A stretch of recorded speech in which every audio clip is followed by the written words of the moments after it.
नमस्कार जय जगन्नाथ आ गोटे नुआ वीडियो को आपण मानक स्वागत।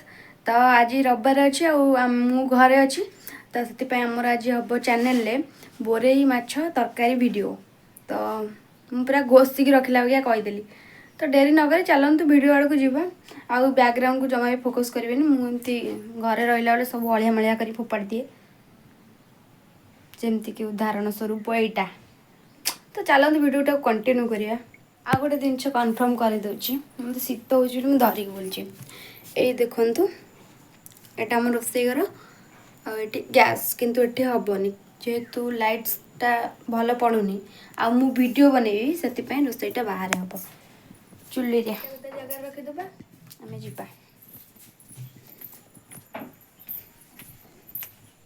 तो ये आम गहन आसिक बोरेई नानी उपस्थित हो जाती गाँव में किसी मिलू बा न मिलू कि सका सका माछ वाला आसवा कंपलसरी तो अलग माछ भी रखा जाए आमर किंतु जेहेतु मत ये माछटा भल लगे और ये माछटा बहुत भल बास्ना भी हुए जेहेतु माछ भर बास्ना आपण पुणी कमेंट करेंगे मत माने जो मैंने आइंस खाती से मैंने बुझीपारे बोरेई माछटा केते टेस्ट लगे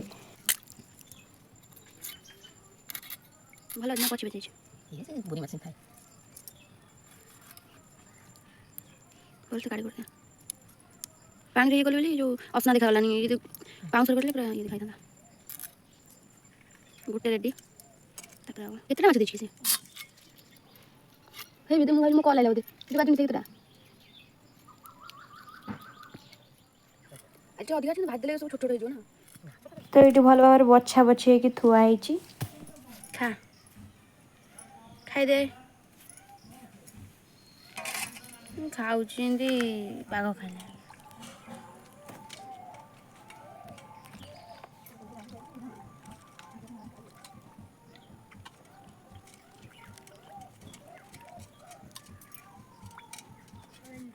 तो आमर ये धुआ धुई चलती तो आपण मैंने बहुत थर धोबे कहीं मुझे वीडियो देखा तो मुझे थे देखा आ भितर बाली गुरा रही जाए बहुत थर धोइला ही यहाँ क्लीन होता है आ धुआ धुई सरला ये आमर लंका गुंड दिहला फास्ट टे लंका गुंड दि सारापर हलदी पकाला नेक्स्ट लुण दिहला लुण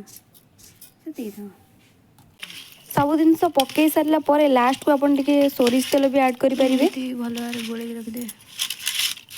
आउ गोटे कथा सब मन रखिए जेहेतु यहाँ बोरेई माछ बरफ अधिक समय रही है ताको आम मैरिनेट करने अधिक समय रखिपर कहीं टी स्मेल आसे आ खराब भी हो जाए आपको आमको 10 ରୁ 15 मिनट भितर ही भाजबार अच्छी जहाँफल से खराब भी हेनी आ भल भाव भाजी भी हम जाड़ा कार्यक्रमटा चलती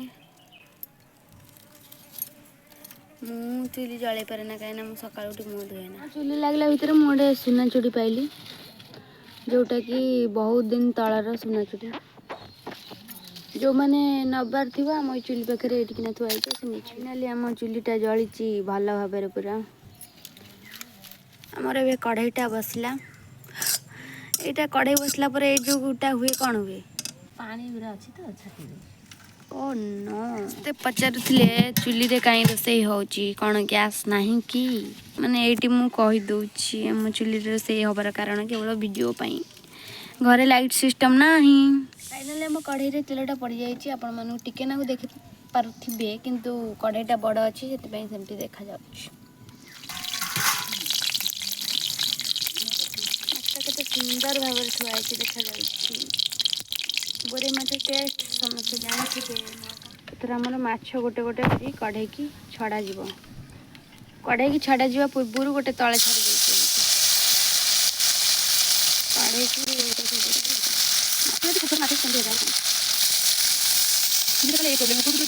किसी भी आसना तथा कौन अच्छी छड़ा जीव बोरेई माछ तो बास्ना पूरा गाँ सारा चललानी फास्ट छेकर आमर एतिक माछ पड़ी माछ पूरा कड़कड़ कड़कड़ हो फुटुंट मुहर मछटा कढ़ा कैमेरा भल ना बोली ठीक रे देखा जाऊनी फिका देखा जाऊँगी भावेनि एमती सेमती देखा जाऊँगी जोड़ा भल कैमेरा होता जदि मो कैमेराटा घरे ना एबे तो फोनटा ना तो से फोन कैमेराटा टी भल कैमेरा तो ना बोली हटा हटा हवा पड़ू तुमर माछ आउटा टे पड़ा टे भांगी जाए फास्ट थक बोरे माଛ ଆଉ କ'ଣ ପକେଇ ଚାଲ ତ ପୁରା ଭଜା ସରୁ ଆମେ ଭିଡ଼ିଓଟାକୁ କଣ୍ଟିନ୍ୟू କରିବା। ତ ଭଜା ଆମର ସରିଲା ପରେ ମୋର ଏଠି ତରକାରୀ ହେବା ପାଇଁ ଆଳୁକୁ ଭଲ ଭାବରେ ଭଜା ହେଉଥିଲା, ମାନେ ହାଲକା ଟିକେ ରେଡ୍ ପଡ଼ିବା ଯାଏଁ ତେଲରେ ଭଜା ହେଉଥିଲା ଭଲସେ। ଆପଣମାନେ ବି ଏମିତି ଭାଜିବେ ଆଉ ମନେ ରଖିକି ତେଲ ପକାଇବା ପରେ ହିଁ ଜିରା ଟିକେ ପକାଇ ଦେଇଥିବେ। ଆଉ ଆମେ ମନେ ନଥିଲା ଯେହେତୁ ଆମେ ଏବେ ପକାଇ ଦେଇକି ସେଥିରେ ଘାଣ୍ଟି ଦେବା କଥା ଆଉ ରାଇ ହେଇଛି ଆଉ ଟିକେ ଦେବେ ଆଉ। ତ ଆମର ଲାଷ୍ଟକୁ ପଡ଼ିଲା ମସଲାଟା ତା ଉପରେ, ଯେଉଁଟାକି ସୋରିଷ ବାଟଣ କୁହାଯାଏ ଆମର ଏଠି। ତ ଏଇଟା ହିଁ ଏଇ ତରକାରୀରେ ବହୁତ ବଢ଼ିଆ ଲାଗେ।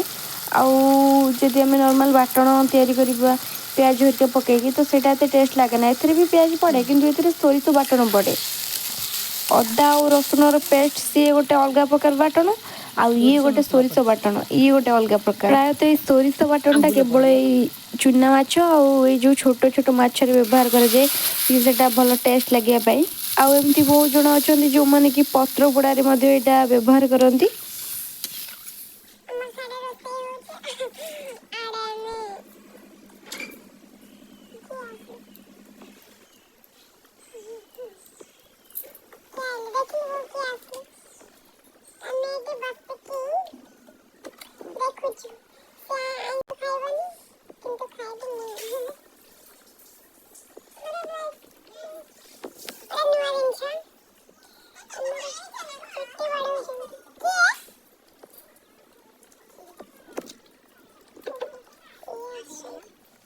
ତରକାରୀ ହେଲାବେଳେ ଏମିତି ମୋ ଉପରେ କିଏ ଭଜା ମାଛ ଉଠେଇ ଆଣି ଖାଆନ୍ତି, ଟିକେ ମୋତେ କମେଣ୍ଟ କରି କହିବେ। ତ ଏଇଠି ଗୋଟେ ଭୁଲ ହେଇଗଲା, ମୁଁ ସାଡ଼େ ଖାଇବା ପାଇଁ ଯାଇଥିଲି ଆଉ ମୋ ବୋଉ ଏଠି ତରକାରୀରେ ମାଛ ସବୁ ପକେଇ ସାରିଲାଣି। ତ ଲାଷ୍ଟକୁ ଆଉ ଦୁଇଟା ଥିଲା, ସେଇଆକୁ ପକେଇକି ହିଁ ମୁଁ ଭିଡ଼ିଓ ବନେଇଦେଲି। ଆଉ ଆପଣ ଯଦି ଭିଡ଼ିଓଟାକୁ ଏଇ ପର୍ଯ୍ୟନ୍ତ ଦେଖି ସାରିଲେଣି ତ ଲାଇକ୍ କରିବା ସହିତ ସବସ୍କ୍ରାଇବ୍ କରିବାକୁ ଜମା ବି ଭୁଲିବେନି। ତ ଏଇଠି ବଢ଼ିଆ ଭାବରେ ପୁରା ତରକାରୀଟା ଫୁଟୁଥିଲା, ତ ମୁଁ ସେଇ ସମୟରେ ଦୁଇଟା ଆମ୍ବୁଲ ନେଇ ଆସିଲି, ଯେଉଁଟାକି ତରକାରୀର ମେନ୍ ଜିନିଷଟା।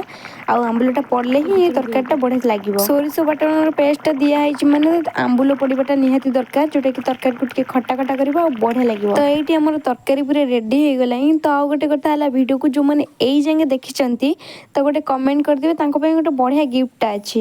ଆଉ ସେ ଗିଫ୍ଟଟା ମୁଁ ନେକ୍ସଟ ଭିଡ଼ିଓରେ ରିଭିଲ୍ କରିବି। ତ ଭିଡ଼ିଓ ଭଲ ଲାଗିଲେ ଲାଇକ୍ ସେୟାର ସବସ୍କ୍ରାଇବ୍ କରିଦେବେ। Thanks for watching, Tata.